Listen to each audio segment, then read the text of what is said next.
évidemment, l'entreprise va mal. Mais là, vraiment, c'est un passage difficile. Ça fait 2 ans, très nettement 2 ans que j'ai vu l'arrivée de la crise et ses conséquences. Là, on rencontre des difficultés au quotidien. On n'a pas de recettes, il faudra payer le loyer, on paiera toujours les charges. En gestion, on jongle. Parce que j'étais à découvert tout le temps et j'arrivais pas à m'en sortir. On est en survie, on tient mais on ne sait pas. On a toujours peur que ça n'aille pas. Pour l'instant, je ne peux pas certifier que je serai encore là dans 3 ans. On remet ses billes tous les matins, toutes les semaines, tous les jours.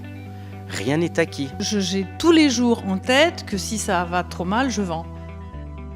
Le premier CIP qui a été créé était à Paris, dont j'étais président de l'ordre, et j'ai eu cette idée de créer des CIP à la suite de divers contacts que j'ai eus avec les juges consulaires et d'autres, qui étaient très anxieux de faire en sorte que l'on prévienne les difficultés des entreprises le plus en amont possible. L'expert comptable est le conseil privilégié du chef d'entreprise. Et bien sûr, quand l'entreprise commence à avoir des difficultés, une maladie, eh bien, il est normal que le praticien de l'entreprise, qui est l'expert comptable, soit aux côtés du chef d'entreprise. Le CIP, c'est un centre qui a d'abord un rôle d'écoute et puis qui permet de sortir du cercle habituel.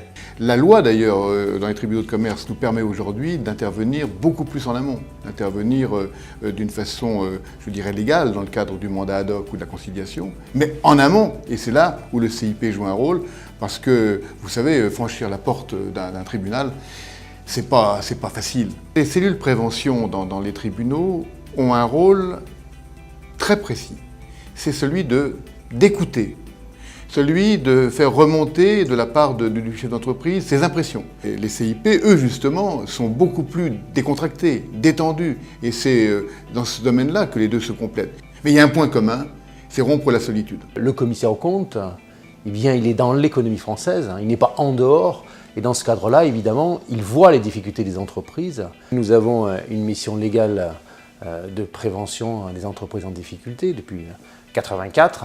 Il me semblait important que notre institution participe aux objectifs du CIP. Le Conseil national des barreaux s'intéresse à la vie économique du pays en général.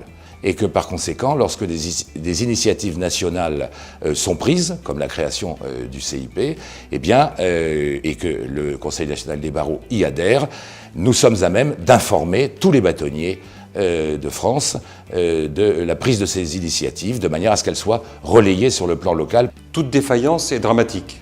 Et donc l'action de prévention est tout à fait essentielle, parce que lorsqu'on prévient, on arrive souvent à guérir.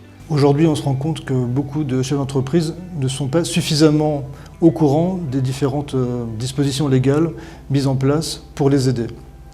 La prévention a pour but premier d'éviter l'effet boule de neige de la difficulté de l'entreprise, d'éviter cet engrenage du déclin et tout de suite de poser les gestes qui vont permettre à l'entreprise de survivre et de continuer sa croissance. L'idée essentielle est de ne pas laisser les chefs d'entreprise seuls au milieu d'un désert. Les chambres du métier de l'artisanat ont souhaité rejoindre les CIP il y a quelques années parce qu'elles ont considéré que plusieurs partenaires étaient souvent utiles à la résolution des difficultés. Les organismes de gestion agréés ont jugé utile, voire indispensable, de rejoindre les CIP parce qu'ils administrent, entre guillemets, 1 200 000 dossiers d'entreprises individuelles. Et cette population est particulièrement fragile. Et que toutes les CCI sont engagées auprès des entreprises, sont engagées dans les CIP. Le rôle des greffiers va être d'apporter une logistique. Dès le début de l'association, nous sommes intéressés aux entreprises en difficulté. Nous n'avons pas hésité une seconde à nous associer au CIP. Le CIP correspond à une partie de nos activités. Nous avons tout un développement vers les entreprises en difficulté. C'est que c'est la réunion de spécialistes. Spécialistes du chiffre, spécialistes du droit, spécialistes techniques et avec un ancien juge. Anticiper, prévoir, c'est le mot d'ordre. Il ne faut pas attendre la difficulté pour solliciter un rendez-vous. Le CIP national ne reçoit pas le public, c'est le conseil d'administration, si on veut, des différents CIP.